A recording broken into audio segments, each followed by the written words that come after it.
Good afternoon, Miss. I am Angelica Villario Sarsa from BSN 2B3, and today I'll be performing the immediate newborn care. So first is we need to do hand washing or hand sanitation as well as to perform open clothing. This is to prevent the spread of microorganisms and to make sure that our hands are clean before doing the procedure as well as to maintain sterility.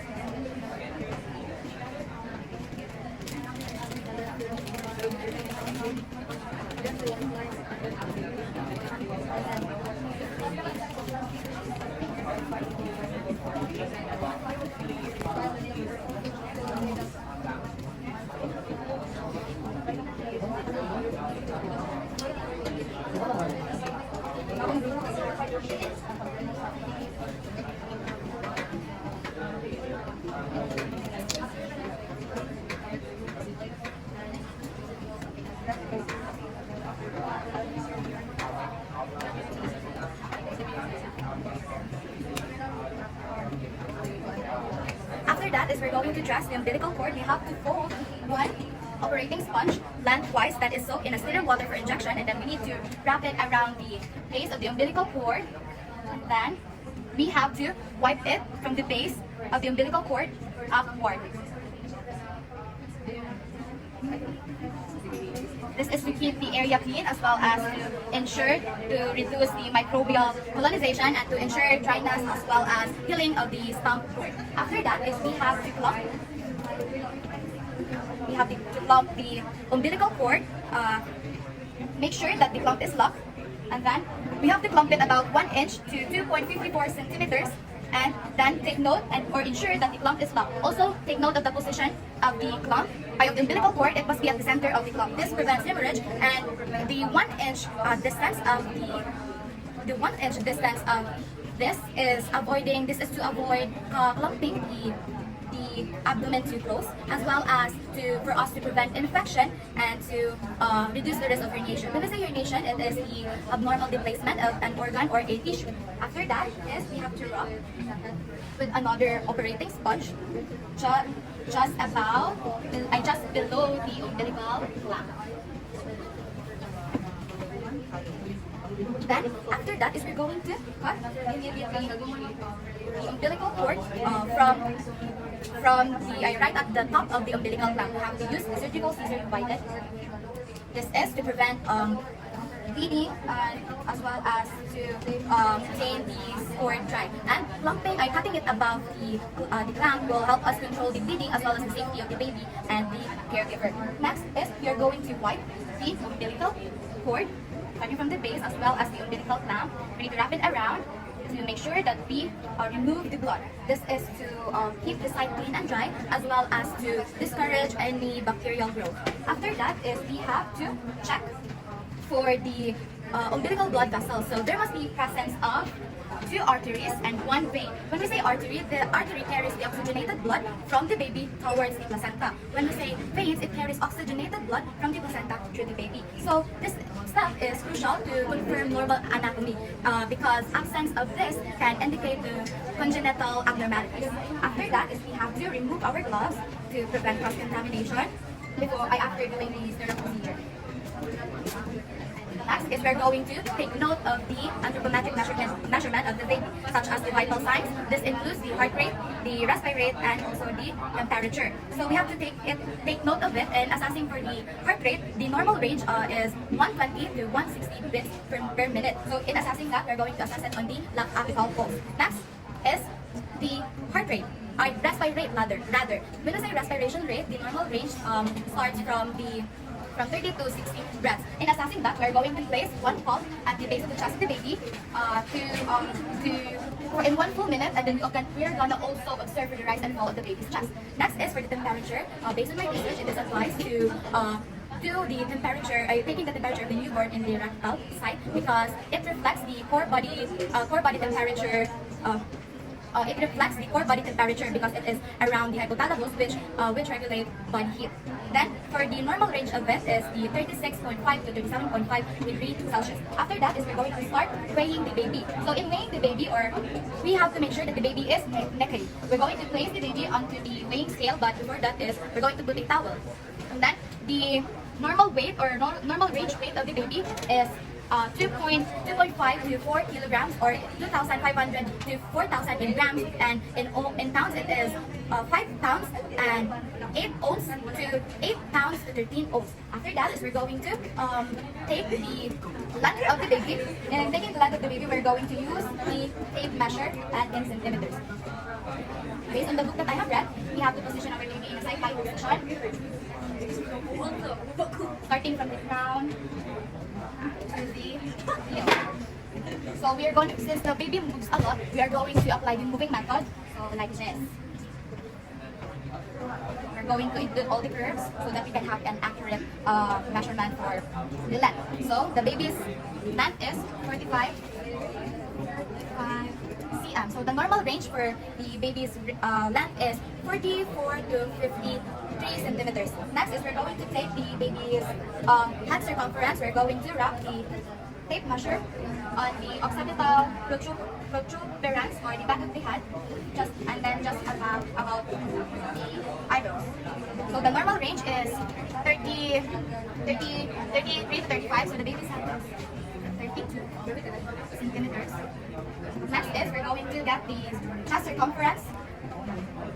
We're going to wrap the tape measure onto the baby's chest, just above the nipple line. Okay? The normal range of 30 is 30 to 32.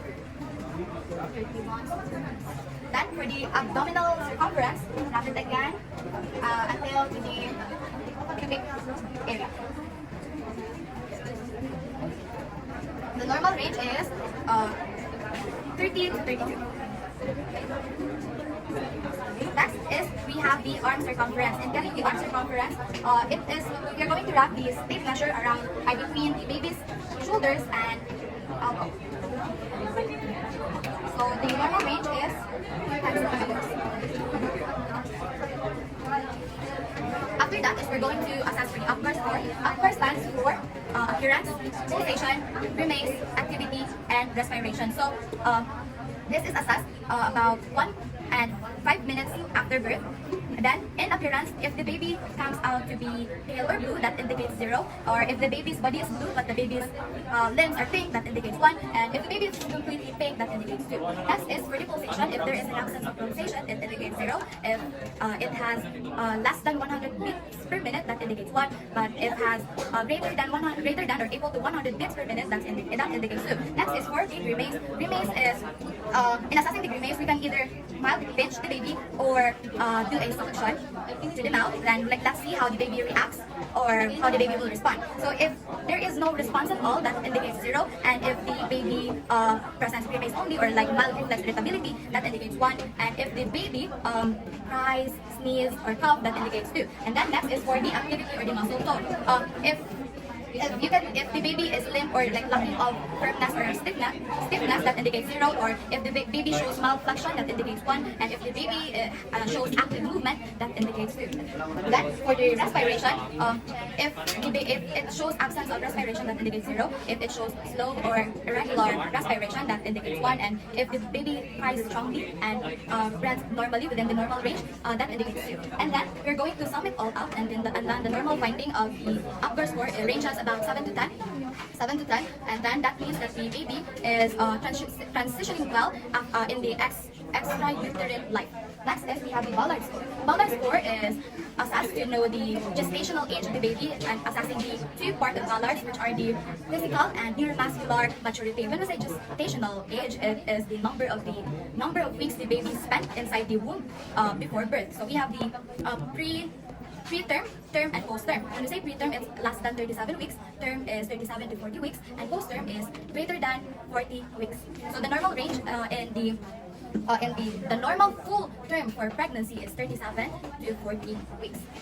Next is we're going to attach an identification card onto the baby's hand as well as the foot. This is to prevent misidentification, mismixing, and abduction. It is also vital for the hospital records as well as the breastfeeding, safety breastfeeding. So in the identification band, this includes the last name of the baby, the gender, the date, and the date of birth.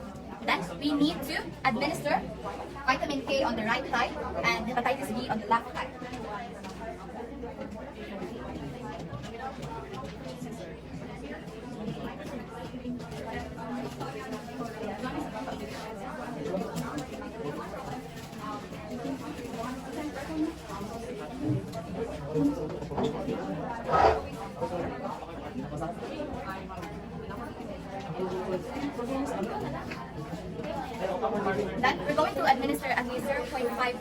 mg on the anterolateral aspect of the right thigh of the baby, typically the right vastus lateralis muscle. So the vitamin K is, the purpose of administering this is to for the baby to prevent having the VKDV, or the vitamin K deficiency bleeding, or also known as hemorrhagic disease for the newborn. So did you know that newborns are born with no vitamin K, which is very important for blood clotting? Yeah. Then administer a hepatitis B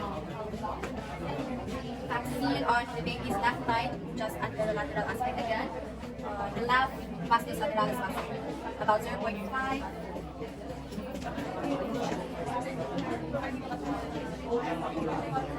So this is to prevent the risk of hepatitis B infection, especially if the mother is a carrier.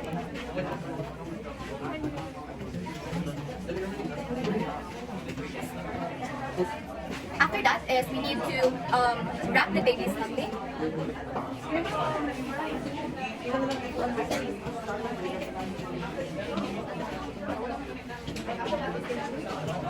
Then we need to initiate her early breastfeeding. So before we give it to the mother, we have to dress the baby, and we need to, in assessing the early breastfeeding, we need to clean the areola, and this is to stimulate the oxytocin, ensures to strengthen the immunity as well as the bonding, and to prevent hypoglycemia. So do you know what type of milk comes out in day 1 to 3?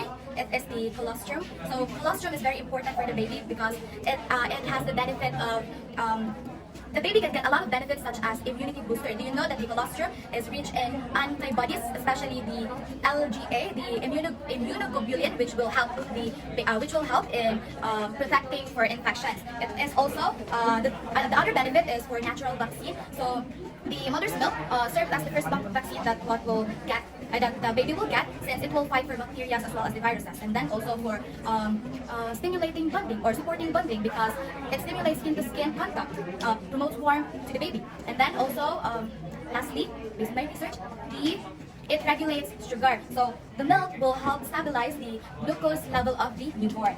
Next is we have to